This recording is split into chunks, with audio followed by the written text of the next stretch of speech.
Shavua Tov. Here is the English version of this week's drasha. We start off the parsha with the mitzvah of nullification of vows on the part of the father, on the part of the husband. There's also what we call hatarat nedarim, which is the nullification of vows for the average person, not just a daughter or a wife. And hatarat nedarim is something that's not really written in the Torah. It's barely hinted at. The Chachamim say that it's floating in the air. How does it work, hatarat nedarim? It works by the same principle that one unties a knot. You find the thread that's a little loose, you release it, and then the whole knot comes open. So too with hatarat nedarim, the one who took a neder, who took an oath that he needs to have nullified, comes before the chacham or the beit din, and they ask him questions, and they find the thing that they say to him, if you would have known what you know now, that such and such would be the case, would you have taken the neder in the first place? And he says, no, that is called a petach, an opening, and that's what they do in order to have hatarat nedarim. So hatarat nedarim is something which is relevant for all Jews. Why is it then that the parsha addresses this mitzvah to the leaders of the tribes, the Rashei HaMatot, the princes?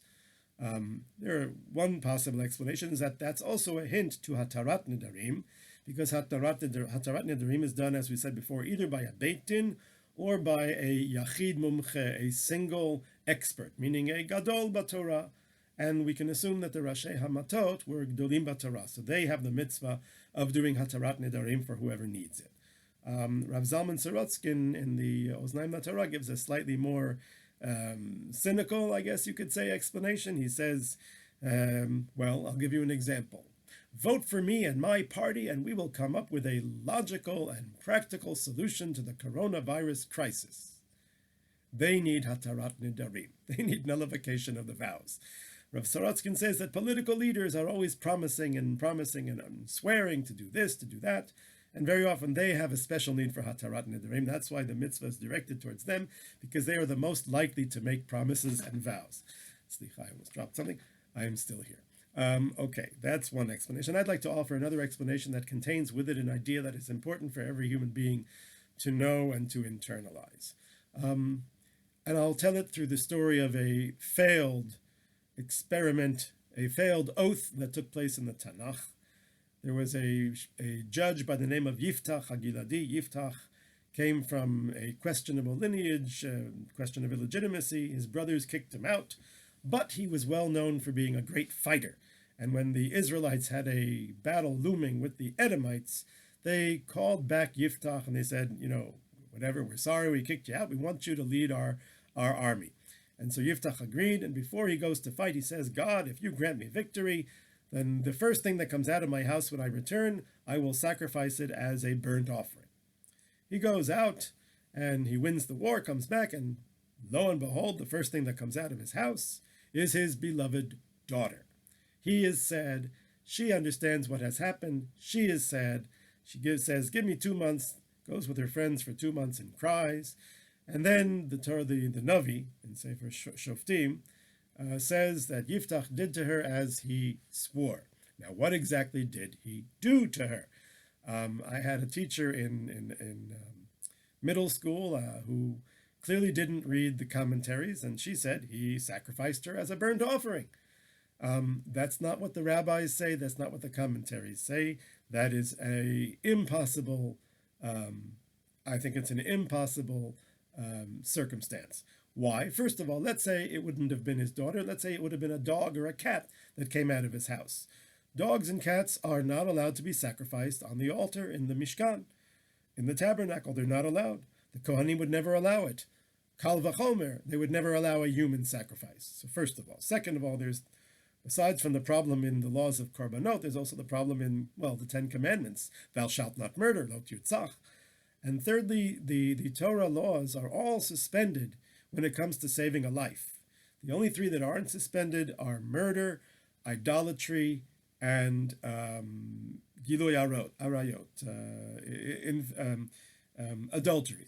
That was the word. And so the sin of oaths is certainly overridden by the necessity of saving a life. So there's no way that he actually would have harmed a hair on her head. What did he do? The rabbis explain. He did something that in our days has become a little too familiar. he sent her into permanent quarantine. She had to live on her own. She could not marry. She could not have children. And then the Navi says 4 days a year, her friends would come and cry with her, and that was her life. Why, asked the rabbis, didn't Yiftach simply have the nullification of the vow? This is an easy vow to nullify. There's a huge petach, a huge opening. He had no idea that it was going to be a human being, let alone his daughter, that walked out the front door. He certainly didn't mean that.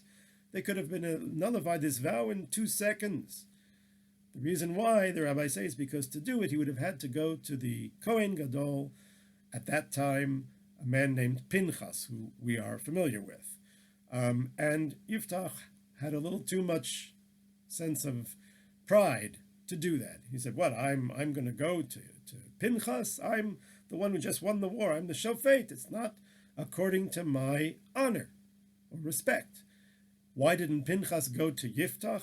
Same thing. I'm the Kohen Gadol. I'm the chief rabbi. Why should I go to this Yiftach fellow?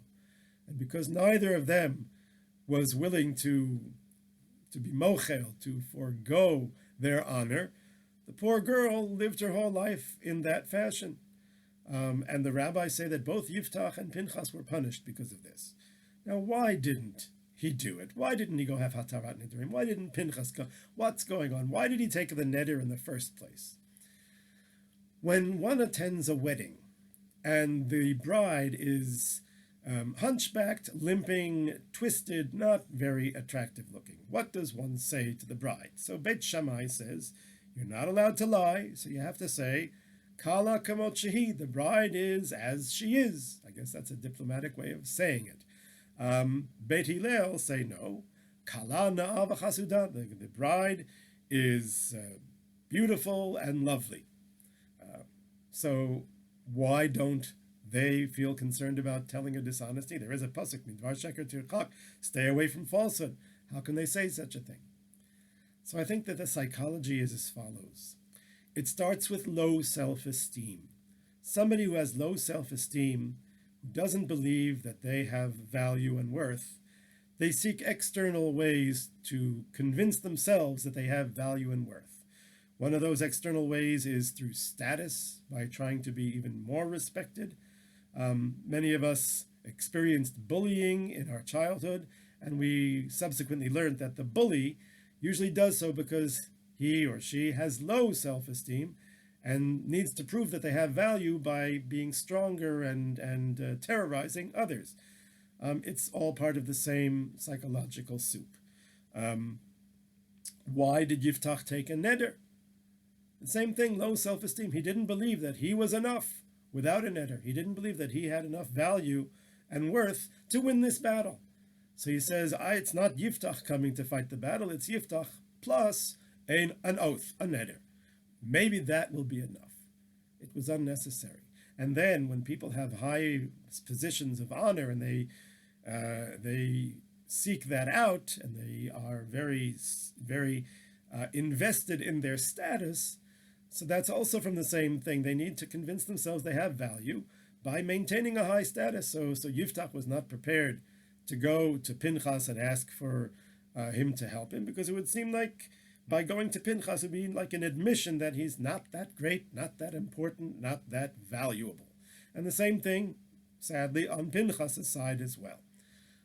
So I think that when you say to the bride, Kala na'a v'chasuda, beautiful and lovely, it's not that we're describing the bride, but we are telling the bride that she must know and she must believe that she is beautiful and lovely. With the hunchback and with the limping and with the twisted whatever, she must believe that she is beautiful. And you know something, you've been to weddings where the bride maybe isn't going to be the next beauty queen, but at that wedding, when there's a glow of joy coming out, she is a beauty queen. When a person believes that they're more beautiful, they appear more beautiful. There is something to it. It's not just a fantasy. And Ben Hillel understood that. By telling the bride that she's beautiful, she becomes beautiful. And so I think that may be why this parsha of the Nedarim, of the oaths, is addressed to the heads of the tribes, because it's often the people who seek to be leaders who have this low self-esteem problem. And so they should understand, as we all should understand, that God doesn't want a show.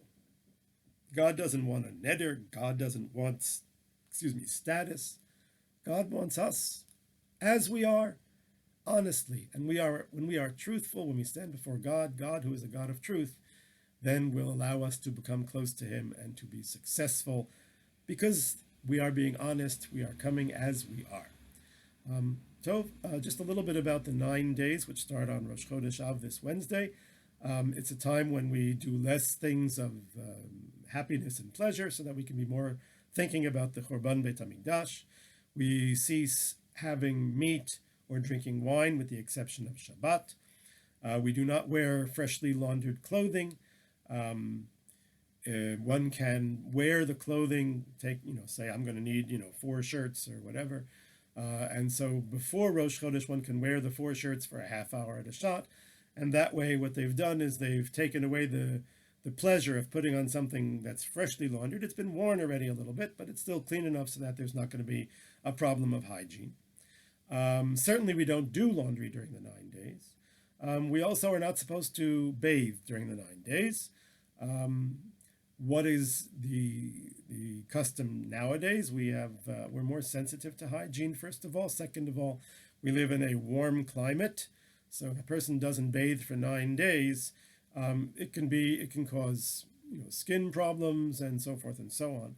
So we do allow people to bathe, but we want it to be done in an unusual fashion. So, for example, one shouldn't turn on the hot water in the shower and stand under the hot water. Rather, one should turn the water on maybe a little cooler, maybe use a washcloth to wash oneself off, each limb separately instead of going all the way under the water. That would be acceptable because there the goal is getting clean, not having the pleasure of a bath, so we can maintain hygiene without losing the spirit of the 9 days. On Erev Shabbat Chazon, one can go under the water, but it should be cooler water.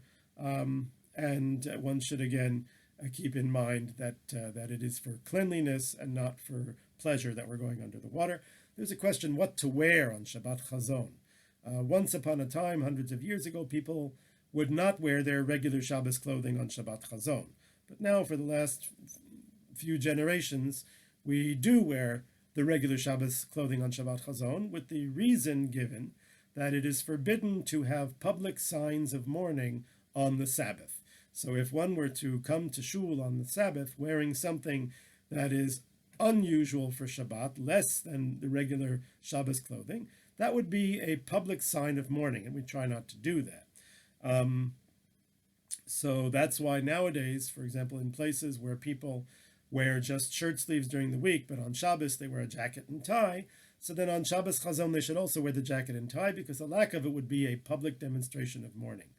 But the Aruch HaShulchan writes that what happens is that if a person's custom is to wear the same kinds of garments on Shabbat as on the weekday, so for example, they only wear a button-down shirt on Shabbat, and they wear a button-down shirt during the week, so then what they should do is, instead of wearing the special button-down shirts that are nicer for Shabbos, they should wear the weekday button-down shirt. So it's the same kind of garments. In a place where they wear suits and ties all week long, so instead of wearing a special beautiful Shabbos suit and tie, wear a weekday suit and tie, so that this way it's not really a public demonstration of mourning, but we ourselves know that this is, in any event, Shabbat Chazon. May we merit to see the Beit HaMikdash come very soon. May this coronavirus disappear, and may everybody be healthy, and may be all able to come together in joy and in happiness and in health. Shavua Tov.